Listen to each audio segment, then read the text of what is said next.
अगर एकांतिक सुनते तो इसका विस्तृत उत्तर मिल जाता, पर हम सारांश में कहते हैं कि हमारा जो अभ्यास चल रहा है नाम जप का, उसमें जो मन के दो पार्ट हैं, एक अच्छा और एक बुरा। अच्छाई की तरफ हमारा जो झुकाव हुआ ये मन से ही हुआ है। मन ना कहता तो यहां तुम नहीं आ सकते थे।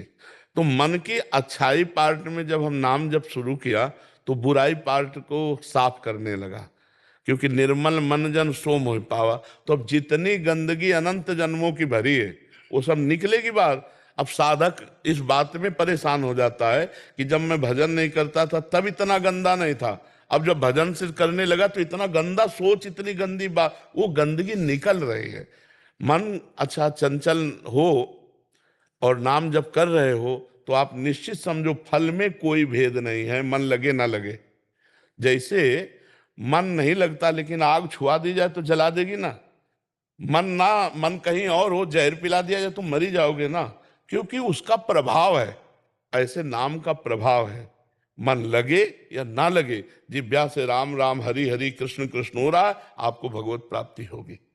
आपको बाहर भी आनंद मिलेगा, लौकिक और पारलौकिक अंतर ज्ञान का भी आनंद मिलेगा। राम नाम मणि दीप धर, जीह दे हरि द्वार, तुलसी भीतर बाहर जो चाह सुझे।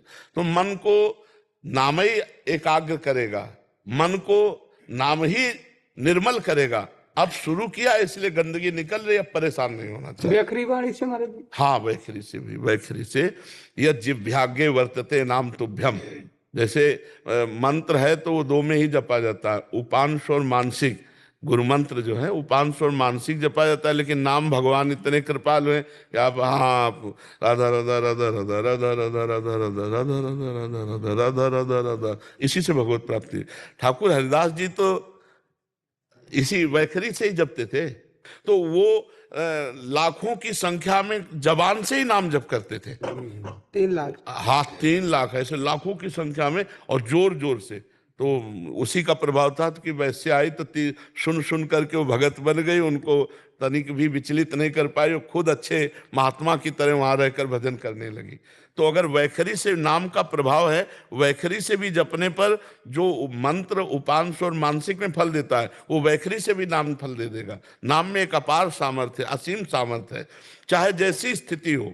अपवित्रा पवित्रो वा सर्वावस्थांगतो पिवा यह स्मृत पुंडरीकाक्षम सवायाभ्यंतरा शुचि। वाय अभ्यंतर दोनों से परम पवित्र हो जाता है।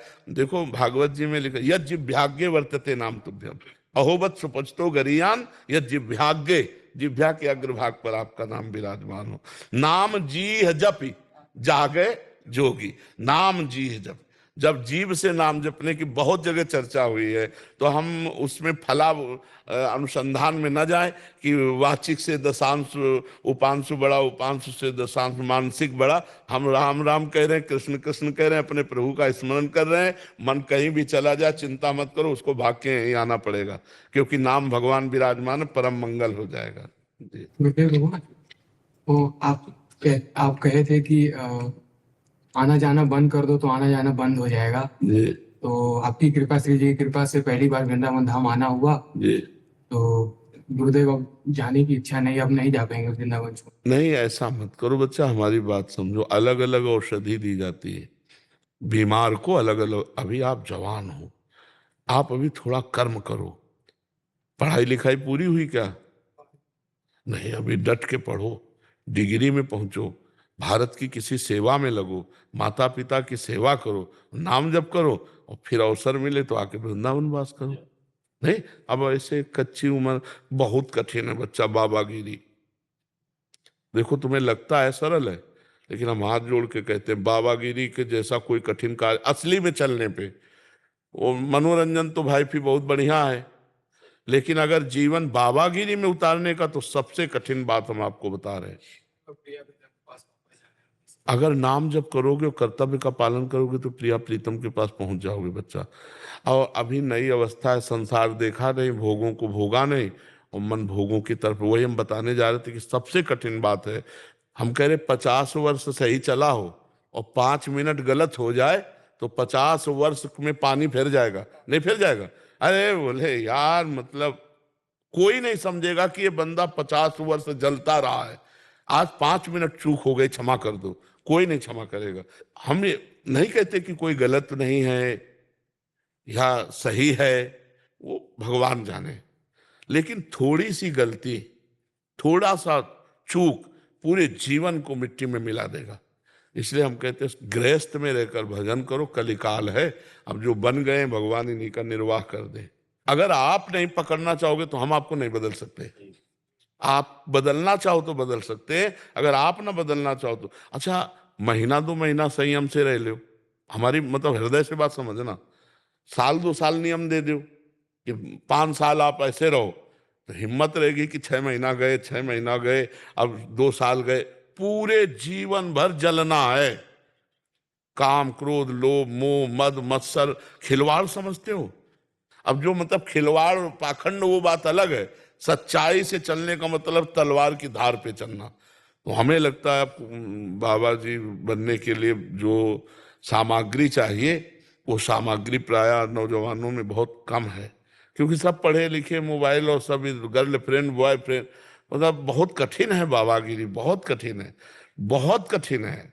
मतलब हमारे ऐसे हाथ, क्योंकि पूरा जीवन इसी में गया ना, तो जैसे ना, ये छोटे छोटे बच्चे का ना ना ना, पढ़ो लिखो, अगर नहीं ब्याह करना तो भी माता पिता की सेवा करो, कमाओ, और जब अपने इस कर्तव्य से मुक्त हो जाओ, तब तक सयाने हो जाओगे, फिर अपना मार्ग चयन कर लो। बहुत कठिन है बाबागिरी, बहुत कठिन है, क्योंकि इससे निकल पाना, और निकल गए तो फिर त्रिभुवन नमस्कार करेगा। त्रिभुवन देवता भी नमस्कार करते हैं भगवान के भक्त को। पर है कठिन बात, मतलब है कठिन बात, इतनी कठिन बात है कि हमारा हृदय थर्राता है जब हम किसी को साधु बनाते हैं ना, तो थर्राता, भगवान से प्रार्थना करता, प्रभु इसकी जीवन की बागडोर आप संभालना, ये संभाल सके ऐसी बात नहीं, आप ही संभालना, क्योंकि बहुत कठिन है भाई, बहुत कठिन है। व्यभिचार को मनोरंजन समझा जाता है, समझा जाने लगा। जहां इज्जत और धर्म और मर्यादा मानी जाती थी, वहां आज व्यभिचार को मनोरंजन माना जाता है, नहीं माना जाता है। अब सोचो कैसे साधु रहेगा? समाजे में तो रहना, समाजिक तो खाना है। कोई बिरला ऐसा घर मिलेगा जिसमें प्याज, लहसुन और मांस और शराब आदि का प्रयोग न हो, बिरला। कहाँ से हम रोटी पाएंगे? और अगर हम मांस में बने हुए पात्र वाले में सब्जी बनकर हमको मिल रही, भले सब्जी मिल रही, तो हमारी बुद्धि भ्रष्ट होगी ना, पवित्रता कहाँ? पर अब भगवान की माया है, वो यही कह सकते हैं। और तुम तो इसलिए बच्चा, हमारी राय है कि संत बनो, पर हृदय से बनो, दूसरों का उपकार करो, मेहनत करके माता पिता को खवाओ पियाओ, और जब कोई कर्तव्य न रह जाए और समझ में आ जाए कि हम 30-40 के हो गए, आज तक हमने कोई गलती नहीं की, तो फिर निकल पड़ो परमार्थ पे। अभी जैसे कोमल अवस्था है, वो आगे चल के रंग आया तो फिर गड़बड़ हो जाएगा, बहुत गड़बड़ है, बहुत। तो माता पिता भजन करने नहीं देंगे? देखो, भजन को कोई नहीं रोक सकता बच्चा, अंदर से हम क्या चिंतन कर रहे हैं तुम क्या जानो? भजन अंदर का चिंतन होता है, समझ रहे? अब ये राधा राधा हमारे अंदर चल रहा है, अब तुम क्या जानो? बात, तिलक मत लगाओ, कंठी मत बांधो, बात मत करो, बात करो। से कैसे बचें गुरु अभक्त पदार्थ से? जैसे कि हम तो पाते नहीं है, हाँ तो वो पात्र तो वही है। हाँ बच्चा, ये बात तो तभी, यही तो समस्या कह रहे हैं कि आज की समस्या आपकी नहीं, क्योंकि अब हर घर में पीने वाले, और जो पिएगा वो खाएगा, और खाने पीने वाले के अगर वहां से हमें मिला तो हमारी बुद्धि कहाँ पहुंच जाएगी? भजन थोड़ी होगा। तो बहुत कठिन है बच्चा, कलयुग का जैसे जैसे, तो ये पवित्रता, शास्त्र की आज्ञा पालन, भजन, ये सब बड़ी कठिन बात है। तो पहली बात तो अपनी ये बात काट दो तुम कि अब हम वृंदावन आ गए, हम जाएंगे नहीं। जाओ, माता पिता चाहे जैसे हों, वो हमारे भगवान हैं, हम मेहनत करके उनको खवाएं पियाएं, उनकी सेवा करें, ठीक है? और नाम जप करते रहो अंदर अंदर, और आगे अगर तुम्हें वृंदावन वास देना है तो श्री जी अपने आप सब व्यवस्था कर देंगे, वैसे भाव बदल जाएगा। बुला लेंगे अपने पास। और क्या बच्चा, जिंदगी भर धर्म से चलोगे, राधा राधा करोगे, तो यहाँ नहीं आओगे तो भी सीधे पहुंच जाओगे।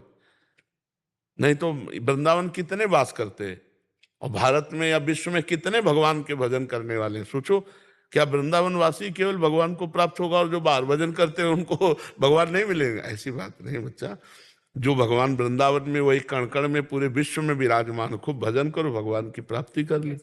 मोनिका जी, महाराज जी आपके चरणों में कोटि कोटि प्रणाम। महाराज जी कोई भी टेंशन जल्दी से दिमाग से नहीं निकलती, बहुत कोशिश करती हूँ, इसके लिए महाराज जी मुझे क्या करना होगा? नाम जप।